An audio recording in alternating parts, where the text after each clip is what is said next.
to New York. Yo, it's a New York. Yo, it's a New York. To New York, to New York. Put the yo into New York. Yo, it's a New York. Yo, it's a New York. To New York, to New York.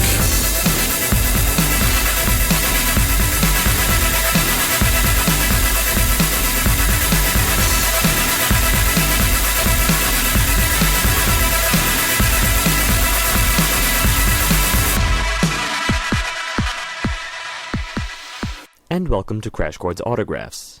Returning to Nerdcore, this week is an excursion through the life of Megaran, nerdcore rapper hailing from Phoenix, Arizona. For the full excursion, fans can purchase a documentary that was released about Megaran's life called Megalomania. With Matt, however, he discusses recent projects such as his latest solo record, Megaran Mission, as well as a collaborative effort with fellow nerdcore rapper Storyville called Soul Veggies.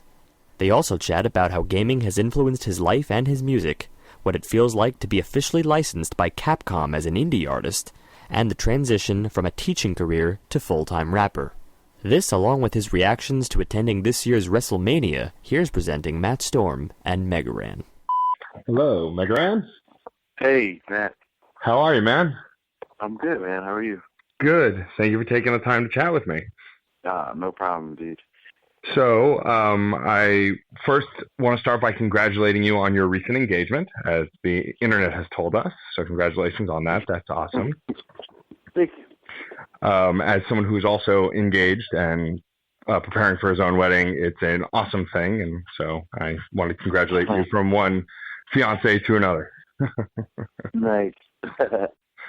I wanted to start by talking about your newest record that you did with Storyville called Soul Veggies, which I love. I think it's a great record. I love the arc of it. I love that it opens with a skit. It's got a great flow. I'm curious how that project came to be. I know you've worked with Storyville before and you guys have done other songs together, but how did Soul Veggies itself come to be? Oh, man, it was really like the 4 years in the making. But maybe even more than that, because I've known Storyville about 10 years, and we've always worked on music. He's been a part of every record I've ever put out, from The Call to prior to Soul Veggies was the Megaran Mission album.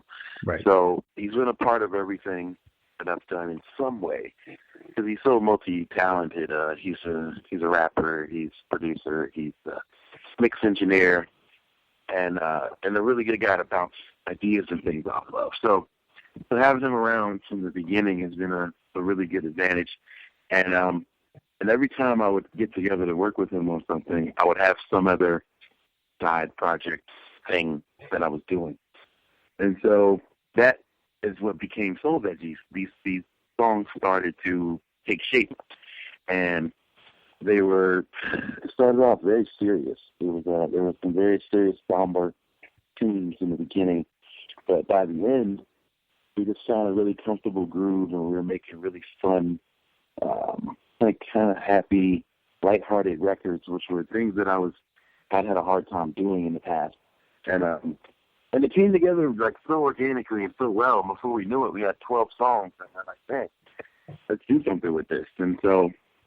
I vowed to make 2015 the year that we would get this thing out. So yeah, we put it out, and the responses and has been really great, which I'm glad of, because I always like it, but it's even better when the people like it. Sure, of course. Well, that helps, sure, when your fans like it as well.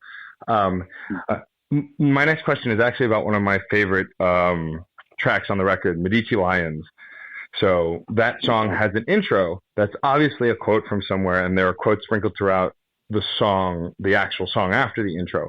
But for the life of me, I can't figure out what that's from. Can you please tell me what Medici Lions is based on from? Okay, so the skit for the intro and the skits in between the verses are from one of my favorite TV series of all time, The Wire. That's what I thought. I really thought, yeah. I love The Wire. Yeah, so it was Idris Elba's character who had a really great character in that series. He was a smart guy who also was very, very street savvy. But at the same time, in order to build his business, he started taking night classes. And so he was in an economics class when he decides to ask his teacher about, having an inferior product and an aggressive marketplace and what you should do and creating competition and things like that. And I feel like that's what a lot of hip hop does, unfortunately. Sure. Is that when when the music's not as good, they create this imaginary conflict, through like rap beef or through all types of other things that can come up, label drama. Oh, he doesn't like his label. Oh, he's angry. So, in order to sell the record when the fact is the music isn't as good, Right. And so that was a cool parallel. And so I decided to use that metaphor throughout the track. And it's one of my favorites too. Nice. Awesome. My next question is, as one diehard Mega Man fan to another, I was always curious because obviously you have sampled tons and tons of Mega Man music for your beats. You've used all sorts of songs from X to the early Nintendo games and vice versa. I'm curious what your favorite Mega Man song is from any of the games. For example, mine is the intro music to Mega Man 2. That slow build into that high energy song when he's on the building is one of my favorite Mega Man songs. Do you have a favorite? Gosh, I have so many. I thought you were going to say the intro from 3, which is everybody's favorite. No, it's overrated. Everybody talks about the and that was cool too, but I do like the Mega Man 2 one. And honestly, my favorite theme, I actually used it on the very first Mega Man track that I'd done, and it was Woodman on Mega Man. It's a great tune. I hum it all the time, even when I'm doing something else. And so that was the first one that I started kind of humming lyrics to one day while playing, and it was just like, I just can't seem to go up. I just can't seem to grow up. And so from there it became a song. And so definitely for me it's got to be Woodman. But there's so many great ones though. I love Shadow Man on Mega Man 3. Sure. I love Gemini Man on Mega Man 4. That kind of salsa sound. 3. Mm-hmm. There's so many good ones, even from the newer ones. Mega Man 9, Splash Woman is great. Yeah. Galaxy, Concrete is great as well. So there's some really good ones, man. It's hard to pick just one, but to me though, it's Woodman. Yeah, it's funny when as the internet age started to burge and I started to surf the internet and I discovered overclockremix.com. Their Mega Man remixes were the thing that I always listened to all the time. While all my other friends were listening to club music, that was my club music, were those remixes of those Mega Man tunes, because those songs in the Nintendo era are so great for building on and remixing with. Some of my favorite songs by nerdcore artists are built off of Nintendo beats. Because I just feel like they're easily manipulated and they can be molded, kind of, Yep. Me too. What was that? Oh, I said me too. So you're just coming off of your Rappers with Arm Cannons tour, which I got to see you on when you were in New York. I saw that you got to cap your tour with going to WrestleMania the other day. Oh yes, this was the ultimate way to end a long tour season. Because it wasn't just the one tour; it was just a lot of back-to-backing going on from January to the end of March. Right. So this was the best way to unwind. My WrestleMania experience was probably the greatest experience that I've ever had, as far as anything that didn't involve music or things like that. It was just a total out-of-body experience. The 10-year-old me was in there doing backflips and just kicking and screaming to get out. This was an extremely just unforgettable weekend. Yeah, I was on that day. I didn't remember. I haven't been watching wrestling for a few years. I used to watch it a lot growing up, and then I kind of fell out of it. and I was seeing your Facebook post, and I was like, oh, he's wearing a Hulkster shirt. I wonder what's up. And then I realized, like, I see the post, this is my Sting losing face or whatever. And I was like, wait, he's there? And then the crawl of all of the wrestlers you got to meet, like, I think the one that killed me was the one you posted with Scott Hall and just said, hey, yo. And he's like looking at the camera. That was insane. I mean, those guys were super cool. Like, I gotta give a major shout out to Xavier Woods, who was nice enough to extend his family and friends hookups to me. Nice. I was in Seattle, and he's like, hey, man, this is last minute, but do you want to come to Mania? And I'm like, heck yeah. Like, at that point, I could have been in Japan, and I would have found some way. But yeah, luckily I wasn't that far, so I was just, I was able to make a whole bunch of changes with my flights and make it happen. And man, I'm so glad I did. Like, just being able to, Bret Hart, I mean, yeah, Piper. I mean, there's so many more that I didn't take pictures with that were there. Right. And, I was trying to wait for the right moment, and I didn't get the right moment with some of them. Jerry the King Lawler was there. William Regal, I've been a big fan of him forever. Wow. Like, there were just so many. And I'm like, man, this is my childhood all in one room, like every one of my heroes. And the best part about it is that they were just relaxing. They were dancing and drinking, and they're just laughing, and they're just having a good time. And it's like, wow, you never see the side of these guys. Yeah. And it was amazing. It was so cool. That's awesome. Yeah, I felt like I was living vicariously through you, because even though I haven't watched in a while, all of those big names, like, you recognize them instantly. And it's, like, The Undertaker had always been my favorite. I never got to meet him, unfortunately. He didn't do a lot of signings when I was growing up, but he was always my favorite. And so even when I saw it of wrestling, I would still follow it here and there. And so many friends of mine that I didn't even know ever watched wrestling were tweeting about WrestleMania, and so I got some of the updates. What was your favorite match that night? Well, I gotta say, I think I love seeing Seth Rollins and Randy Orton go at it. So that was fun. I picked that to be my favorite match of the card. But I don't know, the ending match was really entertaining too. I mean, oh man, there were some good ones, but I do think that Rollins and Orton was my favorite one to watch. Awesome. Yeah, I remember growing up, my favorite thing about wrestling, besides wrestling itself, were the video games that they made once we hit the PlayStation generation. You can make your own wrestlers. Because I'm sure, like me, you put yourself in that game as soon as you could and made Mega Ran in a wrestling game. I would come up with some kind of cool character based on myself. Yeah. All the time.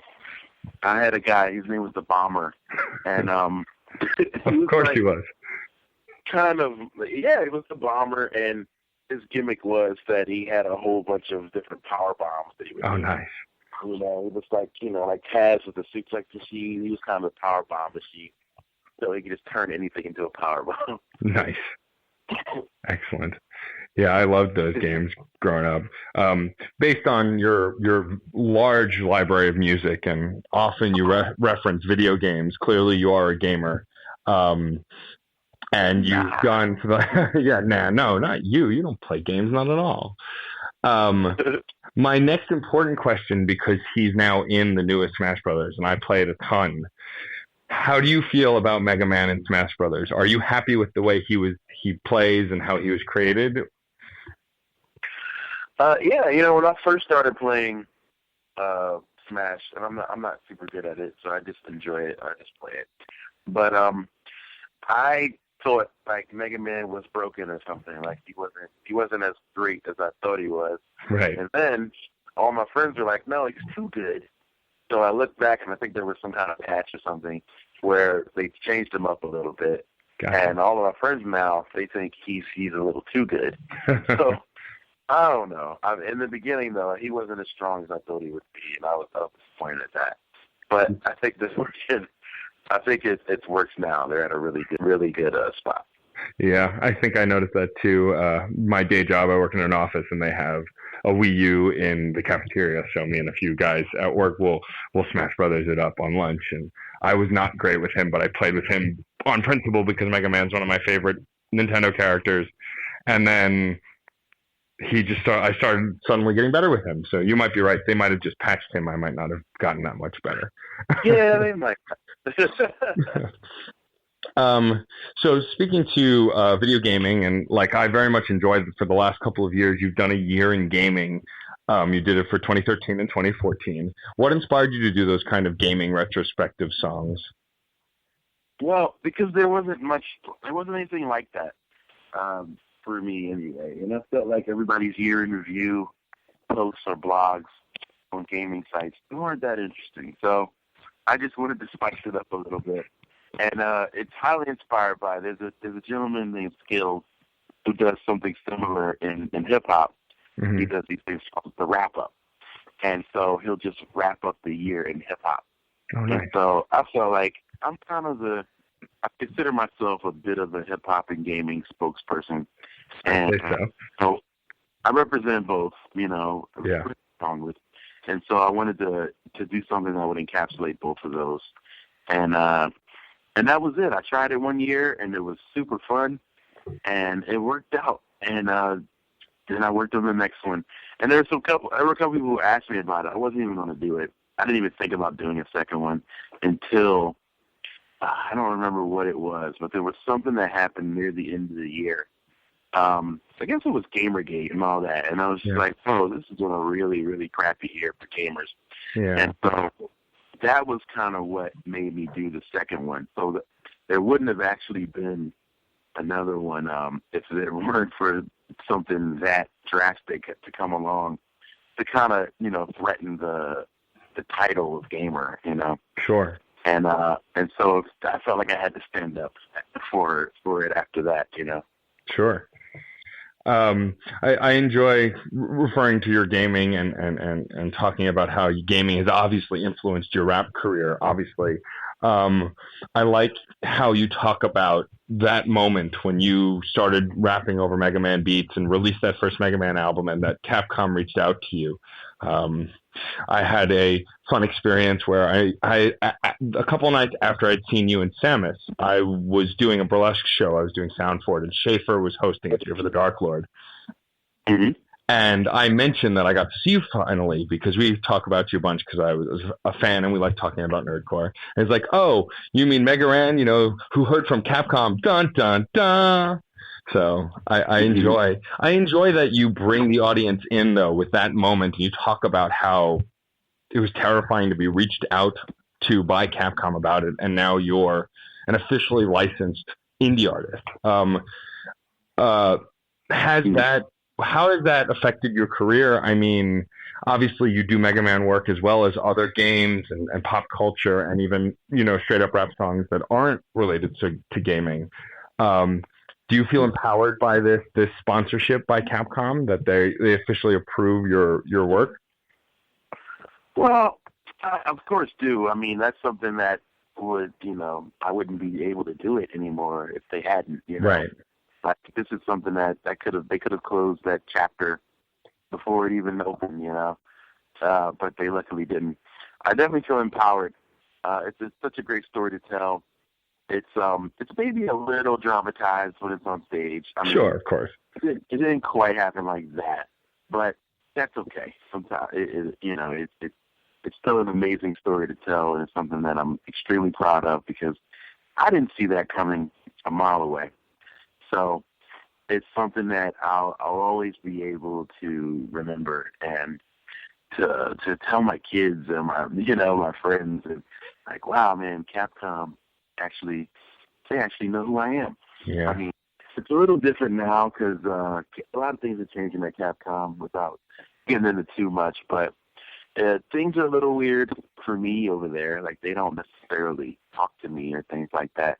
Sure. Nowadays, and we don't communicate a whole lot, but I'll always be with it. And honestly, it was the community division of Capcom, which is a really cool thing they do, where they just kind of shine a light on community projects and fan art and things like that have to do with Capcom. But those guys decided to reach higher up the ladder and, and get people in that are higher up and get them to buy into what Megaran was about. And that was the best part of it, because those guys themselves there's only so much they can do. I mean, they're just, they're just guys, but they're not corporate, so, but for them to go to bat for me was absolutely the best part of it. And, at the time, the guy running it was Seth Killian, and I'll always be thankful to Seth for looking out for me, because he really didn't have to do that, Sure. Well, I think that also lends back to something I talked to with some of the other nerdcore artists I've interviewed as well, is that community around this music specifically brings people together, fans and artists alike. And I'm always amazed by that. And it warms my heart. That's like when you go to a show, like when I was at that show that you and Samus were at, I got to see a ton of rappers I'd never heard of that were great. And everyone in the crowd was having a blast. Everyone was there to just have a good time. There was no, oh, I don't like this guy, I'm only here for that guy. Like, it's just such a great open community. Yes. And that's really all it is. It's like that a lot in the nerd community, which is what I love about it, is that we're very much a community. Like, we all love each other. We're all there for each other. And it's great. Like, I don't see any other scenes like that, I mean, maybe back in the day, but there's not a lot of scenes today like that. So yeah, I think back to the South by Southwest Nerdcore Showcase back in March, and it was like a literal who's who of Nerdcore from the top to bottom. I mean, there was MC Frontalot, there's Shaper the Dark Lord, there's MC Bars, there's me, there's Whitey Cracker, there's Samus, there's Michael Kill, there's Tribe One, there's Dualcore. So it's like a who's who, and the best part about that is that we're all fans of each other, and our fans are all fans of each other. So you never have to worry about people leaving out or coming back for the person they want to see, leaving, coming back. No, this was a place that stayed packed from 8 o'clock for the first guy to 2 a.m. for the last guy. And I'd never really seen anything like that at a nerd rap show, or any rap show, honestly. Like, I've never seen that. The first guy, you go on at 8 o'clock at a rap show, you're usually playing to the sound guy. So, but at that show, man, it was super packed. And not just the fans, but us, the musicians stayed and sat front row and enjoyed the show. Like, that's the best part about it. We're all fans of each other. Yeah, I remember that week at South by Southwest, because I've been blessed to have befriended quite a few rappers in the last year or two, and seeing like an interchangeable photo set of selfies, either Shape of the Dark Lord with YT Cracker with Frontalot with Shape of the Dark Lord, and like all of these photos go through my Facebook feed, and I'm like, man, I want to be at South by Southwest. So yeah. Yeah, and it's like, and we're just as excited as anybody else would be about it. We're like, oh, we get to see our buddies. It's a family reunion for us. Yeah, it seems like it's a blast. It's really, like I said, it's really cool to just be able to see that kind of camaraderie in artistry. I mean, it's how I've gotten into so many different artists too. I mean, I started with MC Frontalot, as a lot of people do, and then through the magic of the internet, I could just jump from album to album, like, oh, he did this song with a guy named Megaran. I wonder what he's about. Oh shit, he's got like 8 albums. Well, let's go listen to them all. And it's just cool to be that you guys all work together so well and always help each other out on a record, do guest verses, because it gets the word out more, and it really allows you to hear these other artists that you might not have heard otherwise, which I always think is really cool too. Yeah, absolutely.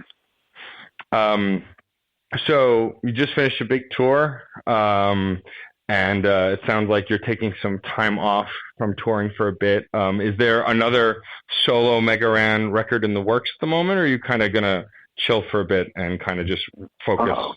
There's always something in the works. I have a bunch of things going on, but I still have to finish up a project for the Kickstarter that I did, which is a solo album. So, all right, yeah. As things keep going really well with the Soul Veggie stuff, it's making me want to put this back a little bit more, and just to make sure that it gets exactly where it's supposed to get and do what it's supposed to do. So Before the end of the year, though. I'm thinking late in the year. I'm going to try to release this project. I'm super proud of it. I'm still determining the title, but I'm really excited about the music on it. It's also going to be an NES cartridge version of this album. Like, it's just it's going to be some big crazy stuff, like things I've never tried before, and things that I don't think anybody's tried before, honestly, on a record.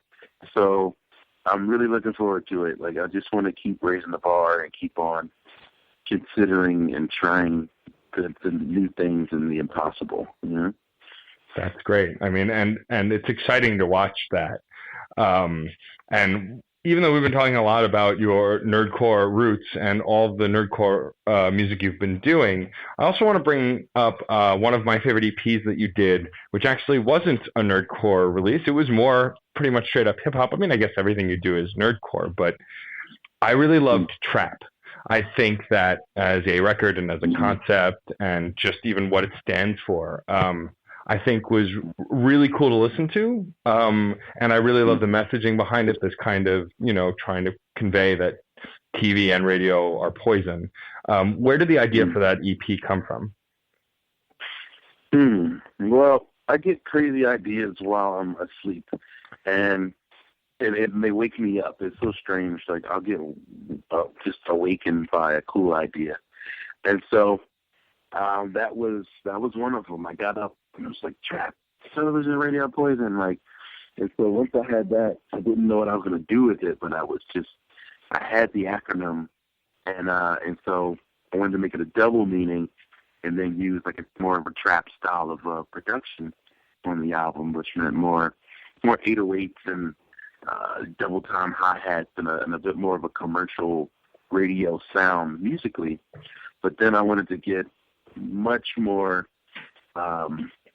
message driven with the lyrics at the same time. So it would sound like it was something that was supposed to be in on the radio. But if you listen to the words, it's something that would never be on the radio. Yeah.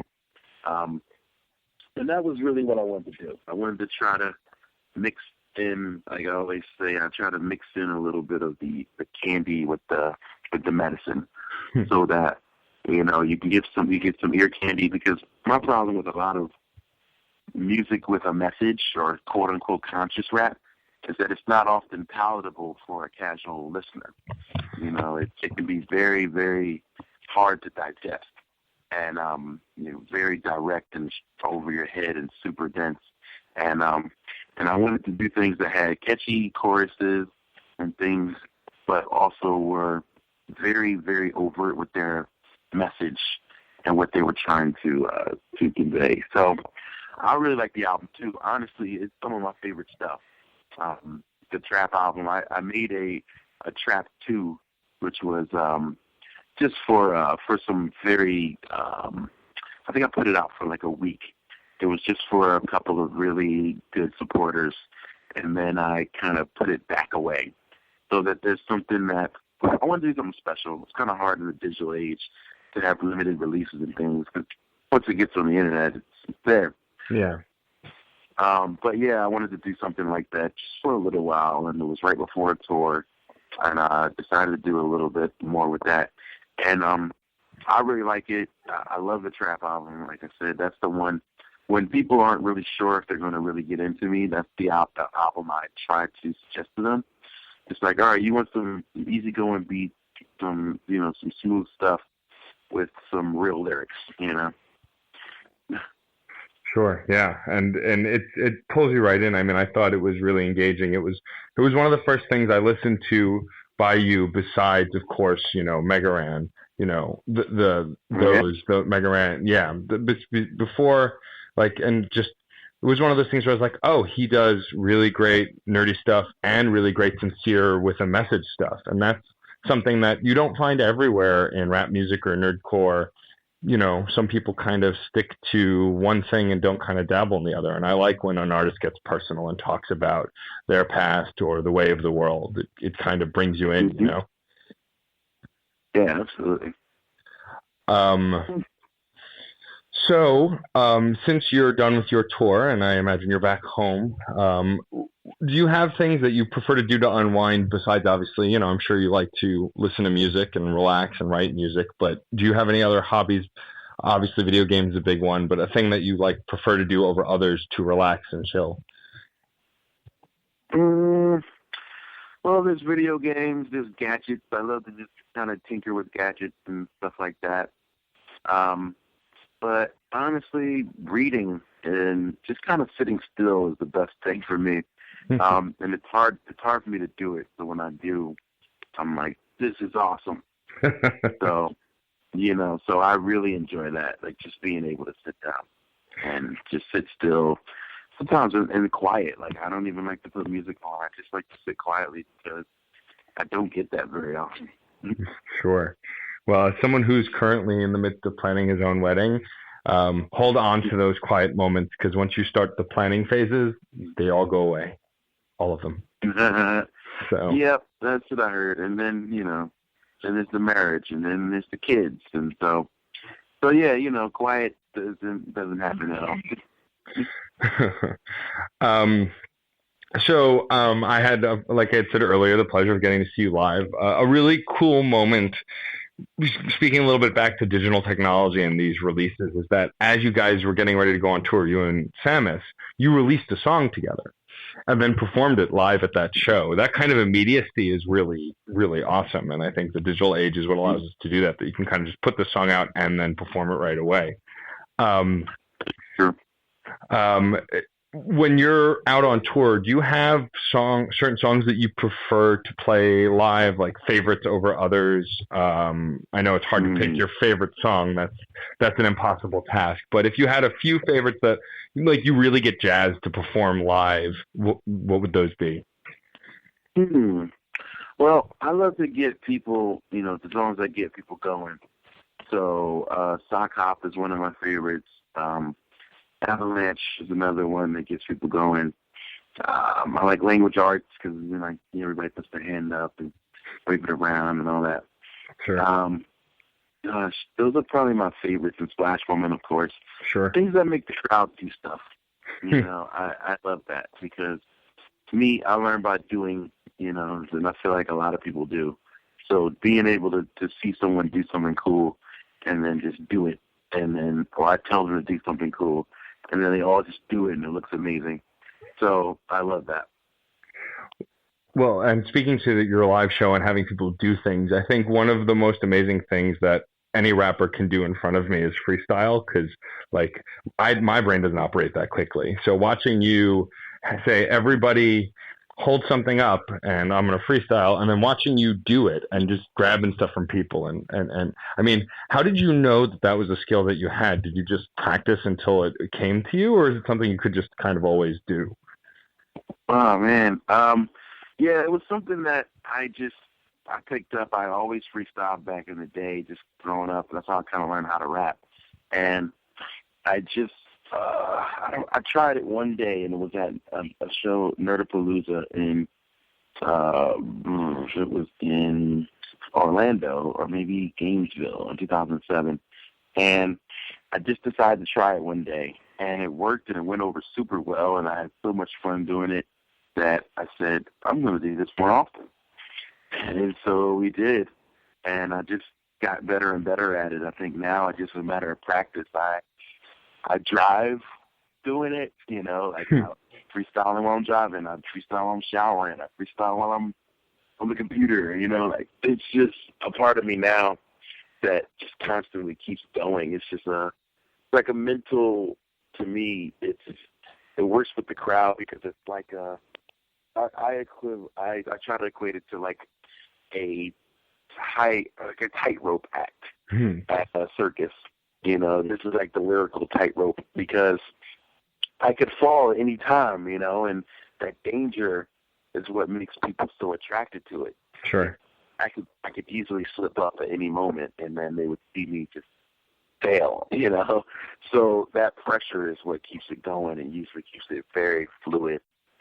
And It's like a blackout moment for me, honestly. It's a total subconscious thing. Like, people come to me later like, oh, man, you rapped about my slipper. And I'm like, I don't remember that at all. Like, something that it doesn't, I don't recall. Like, it's just not something I remember doing because I just go into another place mentally, and there's no, I don't know, there's no way for me to know what happened. It's like I'm like the Incredible Hulk, you know. I just up, I do it, and then I come back, and I'm like cold and naked, you know, and then I'm somewhere.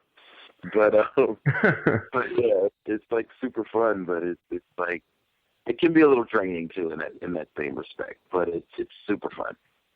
I want to take a moment now to actually also thank you for hooking me up with Sky Blue last year to chat with, whose album I love and who's sharp. I mean, for someone so young to be so good at rap and to know exactly what the hell he wants was awesome. So thank you for that. I appreciate that connection. No problem. I'm glad it worked out. See, that's great. The album's great. I love it. The Unmodern album is awesome. He's got a new mixtape out, which is also really great. And then we're talking about his next record and how to make that, you know, bigger and better. So I'm really happy. Like, he's so young, he's so talented. Like, I just wish when I was that young that I had someone to mentor me, you know. So Sure. That's why I always try to be there for a guy like that who's young, who's got his head on straight, you know, and has like unlimited potential. Well, and also his tagline, you know, I don't rap, I paint the sky blue. And he does, you know, all of these great, positive, kind of just full of energy rap songs that you don't really hear a lot of anywhere. You know, there are people who do that kind of music here and there, but he does a full record that it's just all, there's always a positive spin to it. There's no negativity in that record. And I love that, you know? Yeah, super positive. It is. So how did you first link up with Sky Blue? Sky Blue and I linked up online. He sent me some music to work with him. Oh, we did a track on Game Over. So we collaborated, and the track was super fun. I get asked to collaborate a lot, where people were like, hey, man, can you do this? This is going to be something you've never done before. It's a Mega Man beat with hip-hop, you know, the Super Mario beat, and, you know. But he had a track, and it actually was the Super Mario, it was sampled from the Mario World Game Over theme for Super Nintendo. But the concept was just about, you know, like, at the end of your life, like, what will people be able to say about you, or what will you be able to say?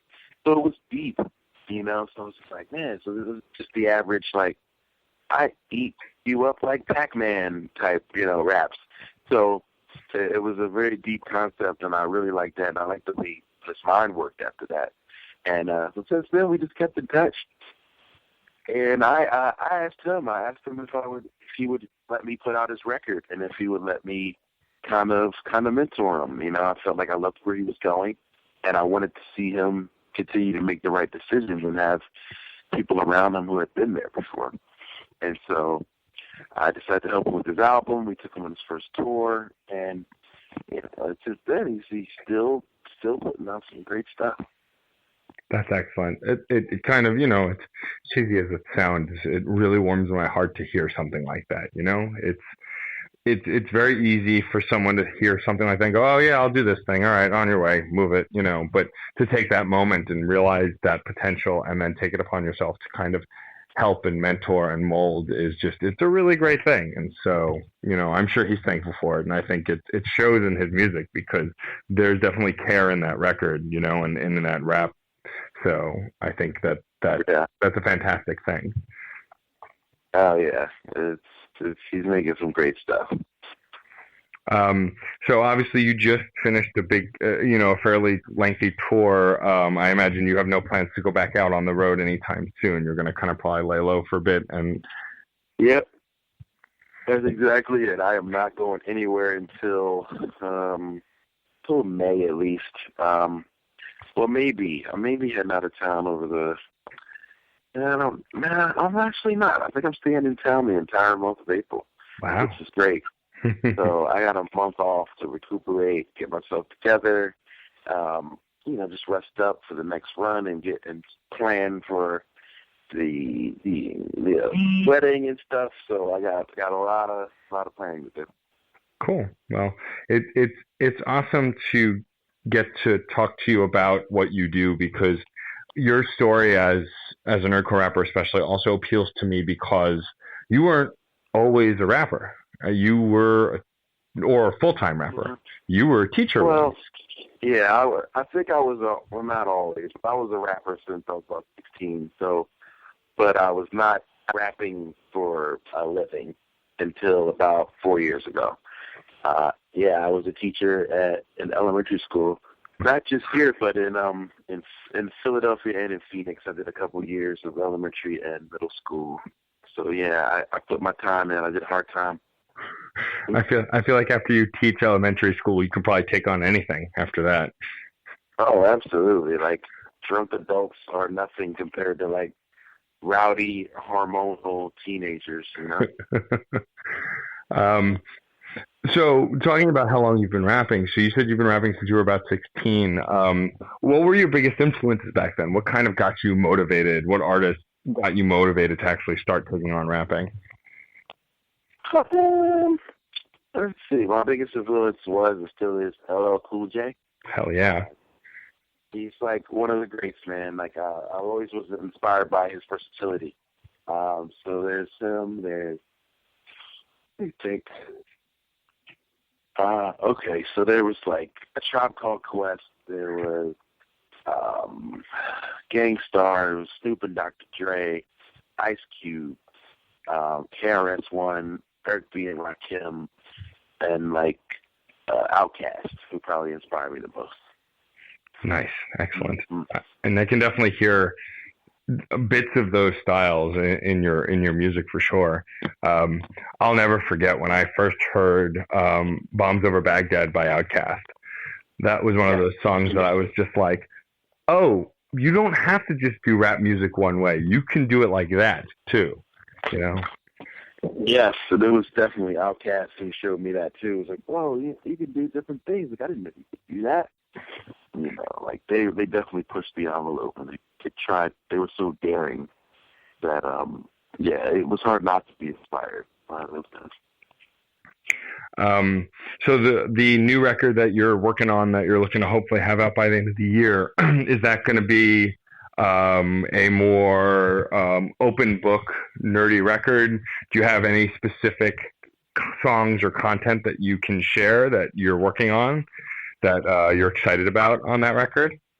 Oh man, I'm super excited about the whole thing, but it's like the reason why I don't have a title yet is because I'm still trying to figure out what title will just best encapsulate what I'm trying to do, because it's literally like a meeting between like myself.